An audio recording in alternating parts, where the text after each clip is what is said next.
जय श्री श्याम भक्तजनों। कार्तिक माह की कहानी। बूढ़ा व्यक्ति और 7 बहुएं। एक समय की बात है, किसी नगर में एक बूढ़ा व्यक्ति रहता था और उसकी 7 बहुएं थी। एक बार कार्तिक का महीना आया और उसने अपनी बहुओं से कहा कि मैं कार्तिक का स्नान करूंगा, क्या तुम इसे निभा दोगी? 7 में से 6 बहुओं ने मना कर दिया, लेकिन बड़ी बहू ने कहा कि मैं निभा दूंगी। बूढ़ा हर रोज सुबह उठता और नदी पर स्नान कर घर जाता। गीली धोती को वह बड़ी बहू के आंगन में सुखा देता। जैसे जैसे उस गीली धोती में से पानी की बूंदें जमीन पर गिरती, वैसे ही वह हीरे मोतियों में बदल जाती। धीरे से धोती से हीरे मोती गिरते देख बाकी 6 बहुओं से रहा नहीं गया और वे बोली कि हम भी बूढ़े को अपने यहाँ नहाने को बोलते हैं। उन्होंने कहा कि पिताजी, आप कल से हमारे यहाँ कार्तिक नहा लेना। बूढ़े ने कहा, ठीक है, मुझे तो नहाना ही है, मैं तुम्हारे यहाँ नहा लूँगा। बूढ़ा सुबह सवेरे स्नान करके आया और धोती उसने दूसरी बहू के आंगन में सुखाने के लिए डाल दी, लेकिन यहाँ हीरे मोती की वजह कीड़े चट टपकने लगा। बहुए ने देखा तो कहा कि आप हमारे यहाँ पाप का स्नान कर रहे हो, इसलिए यहाँ से जाओ और बड़ी बहू के यहाँ ही स्नान करो।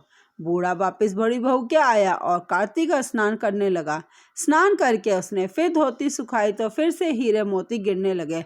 अब कार्तिक का महीना समाप्त होने को था। बूढ़ा चिंता में पड़ गया तो बड़ी बहू ने इसका कारण पूछा और उसने कहा कि कार्तिक स्नान समाप्त होने को है और मेरा मन है कि मैं सारे परिवार को एक दिन खाने का न्योता दूं। बड़ी बहू ने कहा, पिताजी, इसमें चिंता की क्या बात है, आप सभी को बुला ले और मैं खाना बना दूंगी। बूढ़ा सभी को निमंत्रण देने गया तो बाकी बहुओं ने कहा कि जब तक ये घर पर रहेगी हम खाने पर नहीं आएंगे। बूढ़ा फिर से चिंता में घिर गया और कहने लगा कि ये कैसे होगा और सूखने लगा। बूढ़े को सूखते देख बड़ी बहू ने कहा, पिताजी, अब आपको क्या चिंता है? बूढ़े ने बाकी 6 बहुओं वाली बात बड़ी बहू को बता दी, जिसे सुनकर वह बोली कि पिताजी, ठीक है, मैं खाना बनाकर रख जाऊंगी। और उसने वैसा ही किया। खाना बनाकर रख दिया और अपने लिए 4 रोटी लेकर खेत पर चली गई। इधर 6 बहुओं ने खाना खा लिया, लेकिन जाने से पहले बाकी बचे खाने में कंकर पत्थर डाल गई और कि बड़ी बहू आएगी तो परेशान होगी।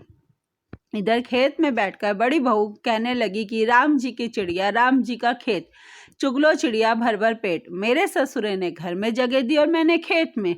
चिड़िया को बाजरे डालकर वह वहां घर आ गई। घर आई तो बूढ़ा फिर उदास बैठा था।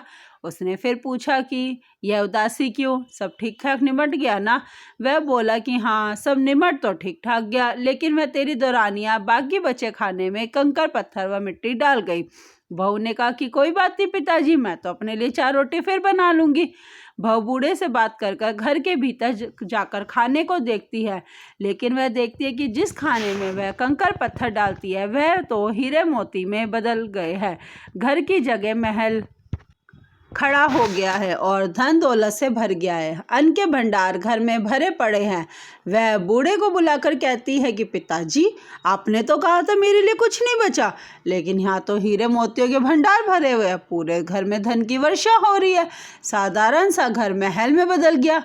बूढ़ा सब चीज़ें देखकर बोला कि बेटे, तुमने सच्चे मन से कार्तिक स्नान सच्चे मन से निभाया है, लेकिन बाकी बहुओं ने पापी मन से निभाया, इसलिए कार्तिक देवता तुम पे प्रसन्न हुए और ये फल दिया है। हे कार्तिक देवता, जैसे अपनी बड़ी बहू की सुनी वैसे सभी की सुनना।